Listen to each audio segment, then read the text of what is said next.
Can you confirm that the Knicks reached out to you to coach? But they did. They did, but both Yes and ESPN refused them permission. Denied permission. Yeah. Well, hopefully, denied. Well, hopefully you'll be like, potentially Billy Donovan or Udoka and use that as a cudgel to get a long-term contract out of your current employer. Hopefully that'll work out for you, Michael. Well, I just heard that Leon Rose also reached out to Brian Cashman to talk to Boone, and that was also rebuffed. Yeah. What's going on, man? What is happening, Michael? I still think, Rich, you're going to laugh. I still think my favorite would be Jason Kidd because they reached out to the Mavericks. Mavericks said no, but Jason Kidd has not gotten any extension. And Jason has shown an inclination in the past. If he doesn't want to be someplace, he could get out of it. Now, I don't know why I'd want to get out of Dallas because that looks like it's going to be a pretty good situation when they draft Cooper Flagg tonight and when Kyrie Irving finally gets back either in January, February of next year. So maybe they do extend him, but there doesn't seem to be any urgency whatsoever. And what the Knicks did, though, in getting rid of Thibodeau, I don't understand it, Rich, for this reason. He took the Pacers to 6 games. And just because Vegas made the Knicks heavy favorites look like they got upset. Well, they didn't get upset. The Pacers were really good and took the best team in the NBA to 7 games. I think Thibodeau did a great job. And the fact that they felt that they couldn't take the next step with him, I think is folly, because what's happened now with the injury to Halliburton, with the trades that the Celtics are making, with the injury to Damian Lillard, the Knicks have a clear path to get to the finals. So whoever the Knicks bring in now has a lot of pressure to actually get to the next level because you're going to be compared to Thibodeau. I don't understand, and no New York writer at this point, and they're all really good at this, have come up with the real reason why Thibodeau was fired.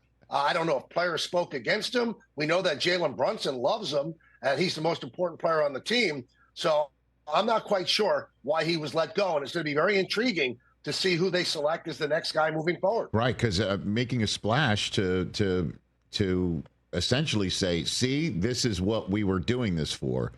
And instead, the analogy I made it is heaven forbid at some point, Susie and I decide to go our separate ways. My first choice would be to knock on Scarlett Johansson's door and ask Colin Jost for permission. You know what I mean? Because she's into handsome guys from Staten Island. That just sounds like that's what the Knicks' plan was, to just start knocking on the doors of people who are not available. Well, I guess you could dream. Thank you. Like if Jody left me, right, I'd be a little smarter than you. I would not go to somebody who's tethered to somebody else. I'd go to Sydney Sweeney, who's very, very free, and then I'd make my pitch there. You want to workshop that pitch right now, Michael, or that's for another day? What do you want to? No, I can workshop it right now if you'd like. Sure. So what do you think it would go like? Sydney, Michael? listen, I know I'm a lot older than you, but I've made a pretty good living in my career. I'm not going to be around that long. You're going to get all that money at some point. And that would be the pitch. There we go, ladies and gentlemen. Michael Kay. Would you have to explain to Paul O'Neill who Sydney Sweeney is? Oh, I believe he's very well aware of Sydney Sweeney, yes. And I know David Cohn's probably very, very well aware. Notice I chose someone other than Cohn to ask that question. Well, it's a good question about O'Neill since, he's been with his wife, Rich, literally, since they were 5 years old. Wow. I did not know that. Yeah. Wow. Okay. All right. And by the way, is that why he's in Ohio? Because he doesn't usually travel much. He just likes going to Cincinnati, or what? Well, his mom is 98, and she still lives here. There you go.